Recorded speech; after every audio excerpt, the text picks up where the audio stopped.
I'm just gonna let you know right now, your boy has so much stuff to do. Definitely gonna be a double upload day. I was close to even thinking about triple uploading today because I have so many videos planned, but should you summon Luana? That's what we're doing right now. Luana is coming to the game alongside a brand new story chapter, which is literally going to be available tonight after maintenance. Oh, and they'll also be adding a special artwork specifically for Luana as well. I don't know if they showed this off in game yet. I haven't seen it anywhere, so I'll probably have to wait till the update's actually out to see what that looks like. But let's talk about Luana first before we talk about anything else. People always wondered when they're going to put Luana in the game, and I'm still wondering that myself because I don't know who this is. This unit is able to buff up accuracy, able to buff up physical and magic equips for your team, also buffing up her own attack as well. True Art buffs up the damage for everybody's next True Arts, Super Arts, Cross Arts, Phantom Bullet, literally whatever you do next, you're gonna get it buffed, okay? The Super Art reduces light res. If the enemy is below a certain HP, you reduce light res by more. In terms of the passive, we have one that's able to buff up her damage all the way up to 160%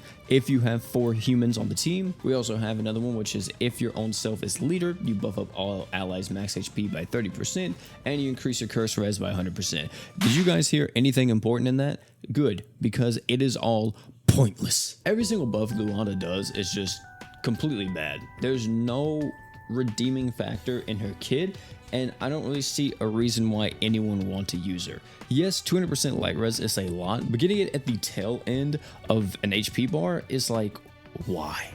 I would prefer for this to be if an enemy is above 80% HP or 70% HP, you reduce light res by 200% instead, because that would have made this so much more better and would have gave her a little bit of usefulness. But as it stands right now, Luana is not doing much of anything. I don't really see why they did this to this character. Luana is a side character that a lot of people were really interested in getting in the game eventually, and whenever we got her in the game, she's just complete and utter garbage. She's easily one of the worst Ascended characters, and yeah, if you're summoning on her banner, you're not summoning for her at all. I don't even see a way of justifying you summoning for her. One thing I will say though, the rest of the banner, pretty freaking crazy. You got Dark Haruto, Water Priscilla, Earth Volty, and Haruto. This banner is loaded with its side characters. If you're brand new to the game, getting Haruto would change your experience completely. Haruto is the best character in the game still, with his healing, his arch gen, his damage buffs. Like, it's wild how much this character does. Also, he's an awoken character, which is another huge plus. Another one, Earth Volty.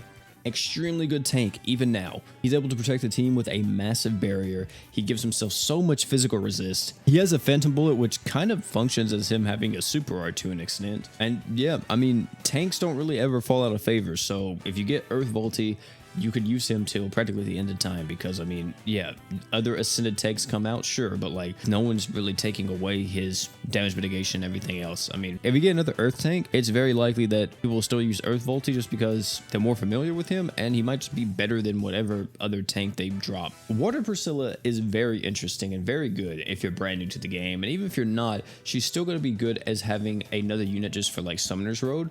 She's able to give you a lot. She's kind of a jack of all trades character. Gives a lot of arch gen, gives a lot of damage buffs, just a bunch of different assortment of things, but she's not really hard focused on anything. But this is great for a new player since she functions as another arch gener. She also has damage buffs, and she kind of just gives you a little bit of everything, and you don't really have to worry about too much with her at all. Dark Haruto is probably one of the weaker characters on the banner next to Luana, just because he's about buffing up crit damage and kind of nuking more so than anything. But if you're brand new to the game, you know, getting a type of critical damage buffer just to buff up your character's DPS isn't necessarily bad. Should you actually summon on this though, or should you skip? If you're missing Haruto, no matter what, you're gonna do a summon. This banner has really good banner mates, and it's hard to pass up on that. Earth Volties will be an amazing pickup, so would Water Priscilla if you're brand new to the game. Literally having any of these 3 characters here brand new will help you out a lot. If you're more of a veteran to the game and you're missing, you know, Earth Volty or Haruto, be a good time to try a summon. Just do a singular multi-summon, by the way. Don't go deep on this banner,